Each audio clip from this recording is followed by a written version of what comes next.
Family systems are built to protect the members. And when there's an outside threat, families pull together. They rally. They have each other's backs. Sometimes it comes from inside the family itself. Like when someone you love starts drinking too much or using or behaves in a way that pulls the whole family off course, everything shifts. The family still tries to protect itself. It tries to address it. But in these cases, it oftentimes doesn't go well. It actually just gets worse. The conversation.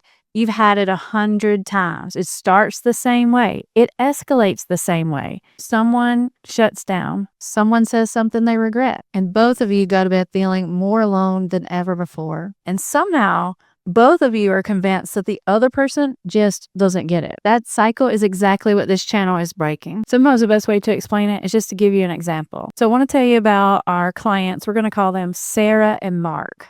Mark was a hardworking guy. He had a good job. He showed up every day.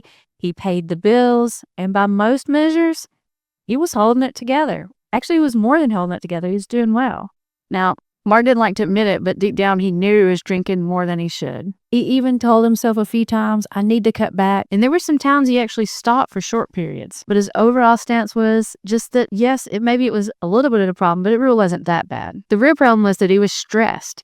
He worked a lot. The house was tense. And a few drinks at the end of the day just takes the edge off. For him, that was it. But for Sarah, his wife, she saw it completely different. She started tracking how many bottles were in the recycling. She'd lay awake at night listening for him to come to bed. She'd scan his face and smell his breath the second he walked through the door, wondering, is tonight going to be a good night or a bad night? She stopped making plans with her friends because she never knew what state things were going to be in when Mark came home. She was exhausted, she was lonely, and she was starting to feel like she was losing herself. Of course, Sarah tried to address it. She brought it up. She tried to have a conversation with Mark about it, but it always ended in a fight. And it was one of those fights that actually led them to our office. The night it all came to a head for Sarah and Mark. Mark had come home later than he said he would. The kids were in bed, but Sarah could tell immediately. She started out as, we need to talk. But that turned into hours of going around in circles. She brought up lost weekend. She brought the promises he had broken. He said she never lets anything go. She started crying and he shut down completely. By the end of it, nothing was resolved and both of them ended up feeling like the bad guy. Now, Sarah called us the next morning. We started working with her and Mark came in a few months later. Here's what we saw when we looked at their situation. They were both completely stuck and they were both making it worse for each other without either one of them meaning to. But that's the trap. The person who's struggling is usually carrying something. Shame, stress, pain that they don't have the words for. Whatever they're using numbs it. It works. It serves the purpose. When people push harder, they confront harder, or they threaten harder, the shame increases, which means the defensiveness gets worse. And all that usually results in actually more drinking and more fighting. Most people in Mark's position generally don't see it the way that their family sees it. A lot of times they're in survival mode. And so they minimize, they protect this coping skill, which feels like it's the only thing that helps. Because the idea of living life without that coping skill feels completely overwhelming. And from the family member side, like from Sarah's side, she wasn't nagging because she wanted to be controlling. She was doing it because she's terrified. She's doing everything she can to try to hold her family together. She just didn't realize that the harder she pushed, the more he pulled away. This is a very natural response when you're watching someone you care about change or disappear or make bad choices. To make matters worse, everyone around you, in this case, everyone around Sarah, just tells you that there's really nothing you can do.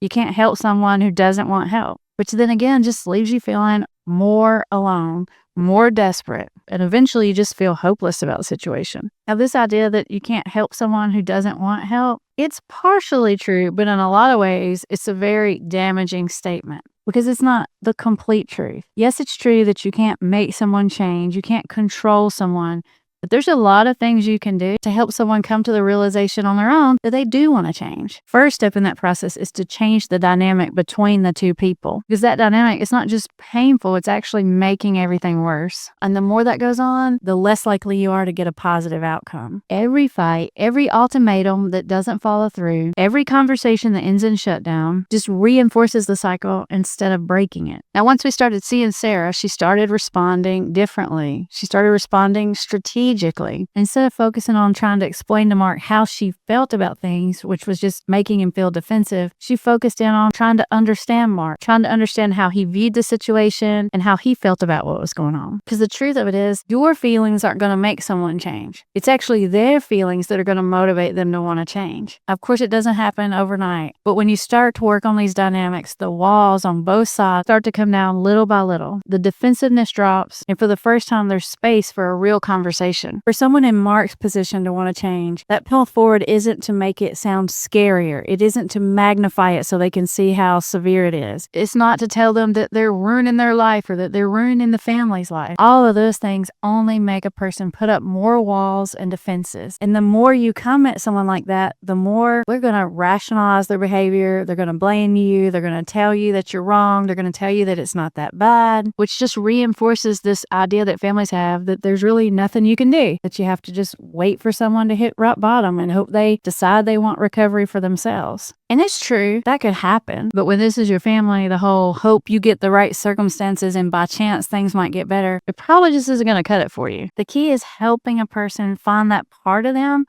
that already knows that something needs to change, and creating enough safety that allows them to think about and sometimes even talk about that out loud. If somebody feels like they're being pushed into a corner or forced into something, they just grab onto it like a life raft. Now, I know Al-Anon teaches us to detach with love, which is true, and that is very helpful. That's half the battle. But there are some active strategies you can take. Now, Al-Anon teaches us to detach in a loving way, which is super helpful because when we can do that, we stop making it worse. On this channel, we try to add to that by giving you some active strategies, some ways that you can help influence the situation in the right direction a lot faster than the whole just back up and wait to see what happens. It's all about strategy. Now, for those of you who are new here, my name is Amber Hollingsworth, and I've been working with people struggling with various levels of addiction and their families for more than 20 years now. I've worked with thousands of families, with the person who is having the addiction and with the family members. And what I can tell you is this: most advice that people are getting is just not helpful. In fact, it's making things a lot harder and it's prolonging the whole situation. That's the reason that this channel exists, is to change that dynamic, that power struggle that happens in family systems that keeps everybody stuck and miserable. If you can relate to that situation on either side, subscribe to this channel and we'll show you how to get unstuck. Now, we release new videos every Tuesday and we go live Thursday at 1. If you catch us live, you can actually join the conversation, ask questions, and get feedback. And if you're looking for more resources, I'll put some links for you in the description below. I'm glad you found this channel. Welcome to our community, and I'll see you in the next video.